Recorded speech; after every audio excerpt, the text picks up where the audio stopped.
One Mission is literally my life's purpose. I can remember from the age of 10 that I knew that I was going to help people. And then I had Nicholas. And Nicholas was born and everything was magical until it wasn't. When kids get sick, they kind of get a little bit better every day. And Nicholas was getting a little bit worse every day. So we went to the hospital, and that's where they told us that Nicholas had cancer. And then we went through treatment, and it was awful. You know, Nicholas almost died twice. You know, it was my own pain and suffering that led me to want to help other people, and my witnessing all of the pain and suffering of the other families. So we got home, and we got our feet on our ground again, and I said, you know, I'm going to start a foundation. And so the first year of One Mission, which was 10 years ago, we had our very first gala, and we raised $250,000. I'm like, all right, we did it. Like, we're helping. I am fulfilling my life's purpose by helping. So Brody, my then 3-year-old, was diagnosed with B-ALL leukemia on June 4th, 2017. In 2016, in May, we thought our youngest daughter, Ava, had a case of strep throat. Within 3 hours of that simple doctor's visit, we were told she had leukemia. We were pretty much like every other family, and until April 12, 2016, and we heard those devastating words, your son has cancer.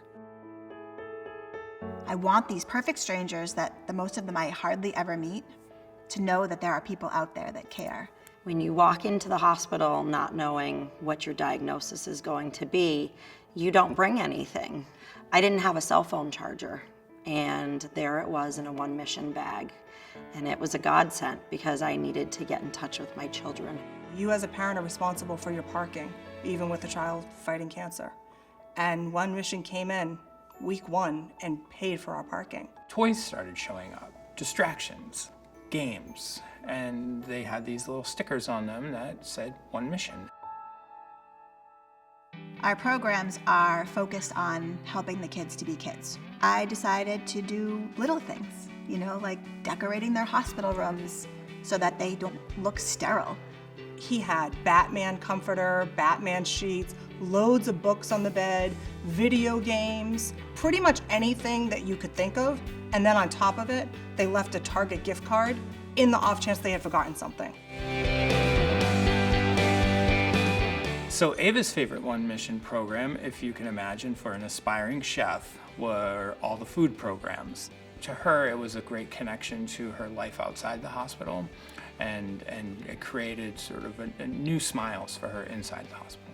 Brody has been a part of lots of One Mission programs, but one of his favorite has been the bead program. And what's wonderful about it, it has chronicled his journey. He can go through and he says, you know, this is where I got a lumbar puncture. This is where I had anesthesia. This really is a story of his life, and it's an important one for him to have going forward into his adult life.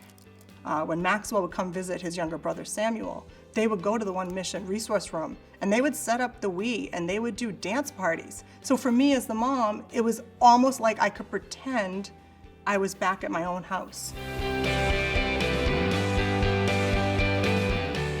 Where she is today is she is making up for lost time. She is adding things to her repertoire of activities. She's picked up dance. She's now a hip-hop dancer. They gave Nicholas a 50-50 shot that he was going to make it 6 months, and he was 7 months old at the time. So now he's 13. We couldn't ask for a better outcome.